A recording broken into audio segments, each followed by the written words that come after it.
وہ وقت بھی یاد کرنے کے لائق ہے جب فرشتوں نے مریم سے کہا کہ مریم اللہ تم کو اپنی طرف سے ایک فیض کی بشارت دیتا ہے جس کا نام مسیح اور مشہور عیسیٰ ابن مریم ہوگا، اور جو دنیا اور آخرت میں باآبرو اور اللہ کے خاصوں میں سے ہوگا، اور ماں کی گود میں اور بڑی عمر کا ہو کر دونوں حالتوں میں لوگوں سے یکساں گفتگو کرے گا اور نیکوکاروں میں ہوگا۔ مریم نے کہا پروردگار میرے ہاں بچہ کیوں کر ہوگا کہ کسی انسان نے مجھے ہاتھ تک تو لگایا نہیں۔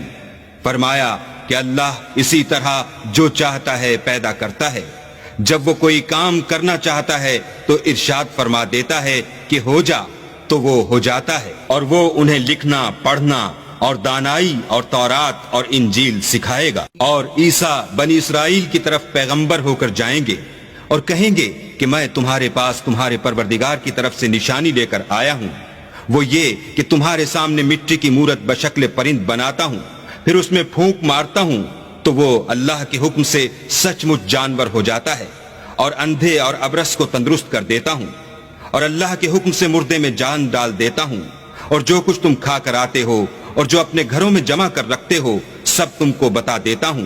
اگر تم صاحب ایمان ہو تو ان باتوں میں تمہارے لیے قدرت خدا کی نشانی ہے، اور مجھ سے پہلے جو تورات نازل ہوئی تھی اس کی تصدیق بھی کرتا ہوں، اور میں اس لیے بھی آیا ہوں کہ بعض چیزیں جو تم پر حرام تھیں ان کو تمہارے لیے حلال کر دوں، اور میں تو تمہارے پروردگار کی طرف سے نشانی لے کر آیا ہوں۔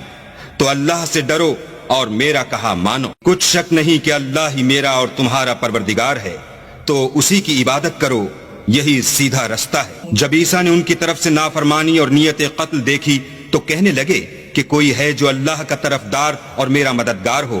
حواری بولے کہ ہم اللہ کے طرفدار اور آپ کے مددگار ہیں، ہم اللہ پر ایمان لائے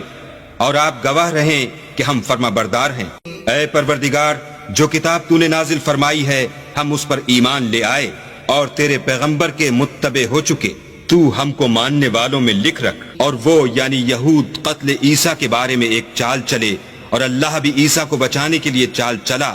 اور اللہ خوب چال چلنے والا ہے۔ اس وقت اللہ نے فرمایا کہ عیسیٰ میں تمہاری دنیا میں رہنے کی مدت پوری کر کے تم کو اپنی طرف اٹھا لوں گا اور تمہیں کافروں کی صحبت سے پاک کر دوں گا، اور جو لوگ تمہاری پیروی کریں گے ان کو کافروں پر قیامت تک فائق و غالب رکھوں گا۔